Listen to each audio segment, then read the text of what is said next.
kinain daw ng defense team ni Sara Duterte ang prosecution na pinamumunuan ni Congressman Luis Ro. At ang sa kampo naman ni Sara Duterte ay pinamumunuan ng abogado ng lead counsel na si Attorney Sison. Well, ako ba ay nasurpresa? Are we surprised about this development? Definitely not. Kasi noon pa man, sinabi ko na this is what is gonna happen. Ito si Attorney Michael Perario, pag-usapan natin yan. Ilang oras na lang natitira, magbubukas na naman muli ang resumption ng pre-trial ng impeachment ni Sara Duterte. At kagaya na aking inaasahan noon, I predicted this correctly, na ang House panel will hire private lawyers. And they did, mga 10 abogado, mga pribadong mga abogado na ang kinuha ng prosecution para ang sabi nila ay aalalay lang sa kanila. Pero it turns out, according doon sa nangyari doon sa pre-trial, dahil si Luis Ro ay halos kinain daw ng buhay ng defense team sa pamumuno ni Attorney Sison, one of the private prosecutors, si Attorney Kapunan, had to take over from Congressman Luis Ro. At kaya mainit ang ulo ni Attorney Kapunan. Well, actually, sila Attorney Kapunan po, sila Leila de Lima, mga naging kasamahan po namin sila sa law office ni Senator Rocco, yung Rocco Bunyag, and also with the Senate, so I know them personally. Actually, si Attorney Kapunan ay ninang pa namin sa kasal ni Doktora. Si Senator de Lima, while she was with Senator Rocco, nakasama namin siya doon. But then, nag-umpisa siya ng sarili niyang private practice. But she primarily specialized in election law. Hindi talaga siya naging criminal trial lawyer or experience sa impeachment. Kaya sinabi ko na noon, kagaya ito sila Jervis Luis Ro, wala naman silang karanasan tungkol dito sa impeachment. So, kakainin sila ng buhay talaga ng defense team ng kampo ni Sara Duterte. And that's exactly what happened. And akala kasi nitong mga nasa prosecution panel ng House, I think sa sobrang dami nung kasinungalingan na kalang isinubo sa kanilang mga sarili, nagkaroon na sila ng narcissistic belief na sobrang husay na talaga nila. Iba po ang sistema dyan sa House of Representatives, kagaya ni si Congressman Luis Ro, na akala niya dahil siya pinamumuno doon sa investigasyon ay napakahusay na niya. Pwede pong ganoon, pero pwede rin po na kaya ikaw ang pinili, wala na silang ibang mapagpilian. For lack of a better choice, wala nang ibang choice eh. Kaya kayo nilagay dyan. You were not placed there because you were the best. You were a good lawyer. Because in the legal circle, hindi naman po kilala si Luis Ro as a good trial lawyer or a civil lawyer or whatever. She was a politician. Doon siya kilala. And she should stick to that.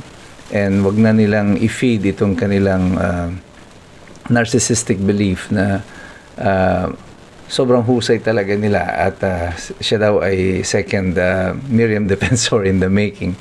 And she's obviously not. So, this is how it is right now. Ang questions natin dito ay bakit ginawang closed door yung pre-trial? The pre-trial is supposed to be part of the hearing proceedings, bahagi ito ng pagdinig sa kaso ni Sara Duterte. Bakit yung pre-trial? Pre-trial pa lang, kino-close door nyo na. Meron ba kayo tinatago o kaya nyo mabisto yung kakulangan ninyo in terms of knowledge and of skill pagdating dito. Pero nung pa man sinasabi ko na sa inyo, huwag tayong masyadong magpapaligaw dito sa impeachment trial na ito. The administration just wanted this to continue despite of the fact na alam nilang wala na silang boto. Hindi nila ma-impeach si Sara Duterte. However, kaya ang ginagawa nila ngayon, sinusubok nila na ipakulong na lang lahat ng mga kumakampi kay Sara Duterte, hoping that this will raise another constitutional issue at pwede silang bumoto ng mas kakaunting bilang. Mai-reduce nila ito from 16 going 15 to 14, na depende sa dami ng mababawas nilang mga senador.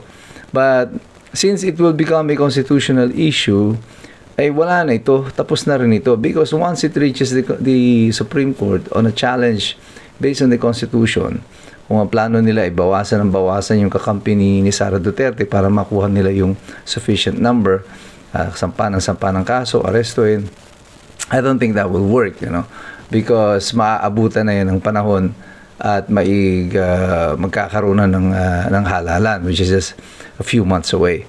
And ang totoong makikita ko mangyayari nito sa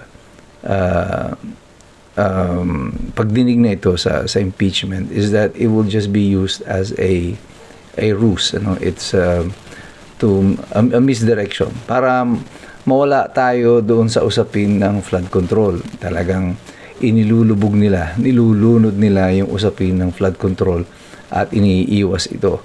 And I think naghahanap ang presidente ngayon na kung anong sasabihin niya sa kanyang SONA. That's why they had to start something. And I would predict na baka bago mag-start ang SONA, ay kunyari sasampahan ng kaso itong si Romualdez para meron naman siyang ma-report. Kunyari, i-report itong nangyayari sa impeachment because there is nothing significant to report. I mean, in terms of your popularity, you're negative 15, negative 13. Economy is going down. Dollar is going down. But the peso is going down against the dollar. There is an impending a crisis insofar as the Super El Nino is concerned. Paparating na tayo sa rainy season. So, there's so many problems that the government is supposed to face right now. Hindi nila malaman anong kanilang ire-report. So, this impeachment will be a good distraction to all of us. Pero, tayong lahat, huwag tayong magpapaloko, huwag tayong magpapadaig sa ganitong mga estratehiya. Alam na natin to. I've been telling you this for a long time already. So, yung mga iskumbro ng Pilipinas, alam na nila what is coming. But we will not be fooled. We will stick to the issues. Patuloy tayong maniningil dito sa mga magnanakaw na ito, dito sa flood control at iba pang budget ng Pilipinas. And we will not stop, we will not relent. Ano man ang gawin ninyo dyan sa impeachment na yan. Because ang mga Pilipino, ang mga iskumbro ngayon, patatalino na. Kasi lagi kaming nakikinig, nakikilahok, nagsisipag-aral. Kasi alam naming lahat, mahirap makialam ang taong walang alam. God bless you, God bless us all. Mabuhay ang Republika ng Pilipinas.